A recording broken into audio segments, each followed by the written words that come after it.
Most people would struggle to locate Guyana on a map. Yet, this tiny South American nation is poised for an economic transformation that would make it one of the wealthiest countries per capita by 2030. Once an obscure former British colony, Guyana has recently catapulted onto the global stage following massive oil discoveries that promise to triple its economy in under 5 years.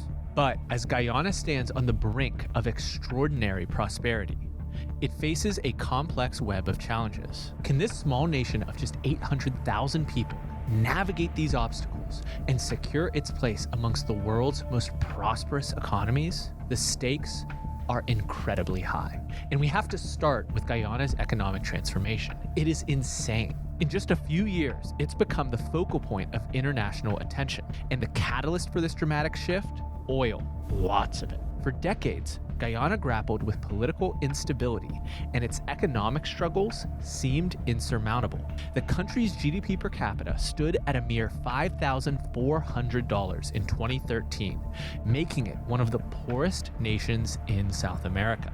Its economy was primarily based on agriculture and mining, with limited prospects for significant growth. Political tensions between the country's two main ethnic groups, the Indo-Guyanese and the Afro-Guyanese, further complicated efforts to achieve stability and progress. But beneath the surface of this struggling nation lay a treasure trove that would soon change everything. In 2015, ExxonMobil made a game-changing discovery off of Guyana's coast: massive oil reserves that would catapult the country into the ranks of major oil producers. The scale of these discoveries is staggering.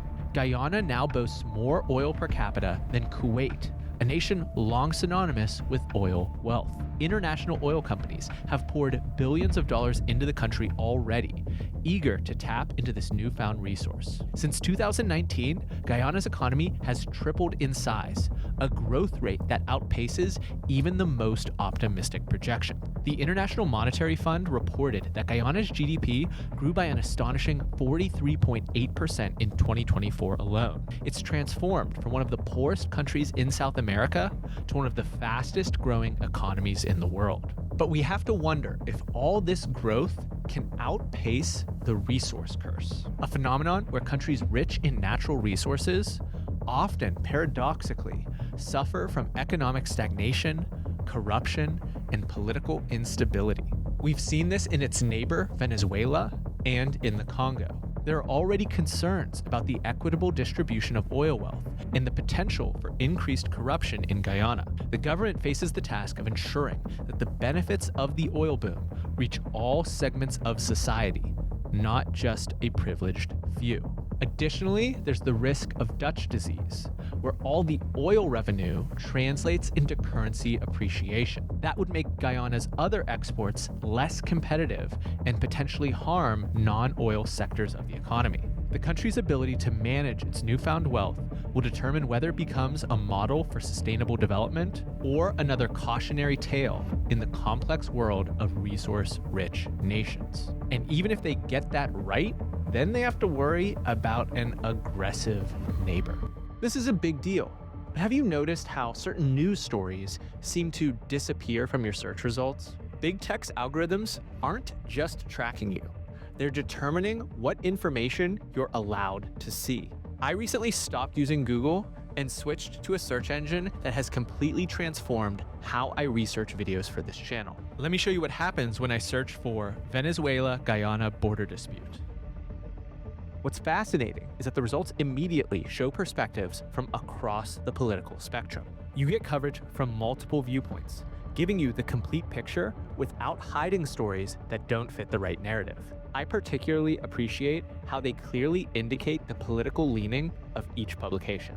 This transparency helps you understand the context of information while still accessing diverse viewpoints, which is essential for anyone trying to understand complex geopolitical situations. They also just launched search results enhanced with podcasts. By incorporating playable podcast snippets, it gives you more than just news results. You're also getting honest conversations from voices on both sides of the aisle. If you search US Senate, you can see how powerful this tool is. The premium version eliminates intrusive tracking and targeted ads, while their special tools help you navigate media bias from multiple independent monitoring organizations. Go download the FreeSpoke app and subscribe by scanning the QR code or going to the link freespoke.com/Watson and get 25% off FreeSpoke Premium by using my promo code Watson25. There is a simmering tension between Guyana and Venezuela that is reaching a boiling point. At the heart of the conflict lies the Essequibo region, a territory comprising 70% of Guyana's landmass and rich in natural resources. This dispute, rooted in borders drawn during the colonial era, has simmered for over a century, but has gained new urgency with Guyana's recent offshore oil discoveries. In December of 2023, Venezuela escalated the situation by holding a controversial referendum on annexing Essequibo. Now, given the questionable data surrounding the re-election of President Nicolas Maduro, you would be forgiven for questioning whether there was popular support from the Venezuelan people for such an aggressive move. But regardless, the stage is set for a confrontation that could reshape South American geopolitics. Venezuela has initiated a military buildup along the border, including troop deployments and exercises, signaling it is willing to use force to assert its claim. This aggressive posturing has raised alarm in Guyana's capital, Georgetown. Guyana has sought to resolve the dispute through legal channels, turning to the International Court of Justice. However, Venezuela's reluctance to engage with the ICJ process leaves Guyana in a precarious position. The United States has emerged as a crucial ally, expressing support for Guyana's sovereignty.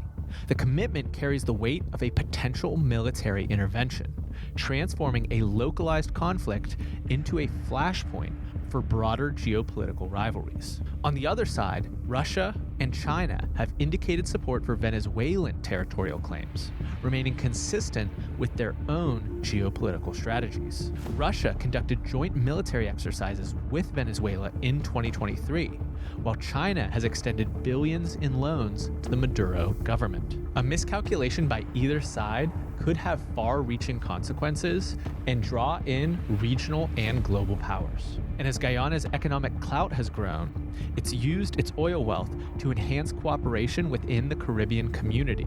This strategy is helping Guyana to build a network of allies and further isolate Venezuela in its territorial claims. Now, beyond those territorial threats, Guyana must still come up with a solution to the resource curse that has derailed the economies of so many oil-rich nations. The resource curse plagues nations like Venezuela and Nigeria that have seen their currencies appreciate to unsustainable levels, manufacturing and agriculture sectors shrink, and economies become dangerously dependent on a single commodity. And when oil prices inevitably fluctuate, these countries face devastating consequences. To mitigate these risks, Guyana is establishing a sovereign wealth fund modeled after successful examples in Norway and the UAE.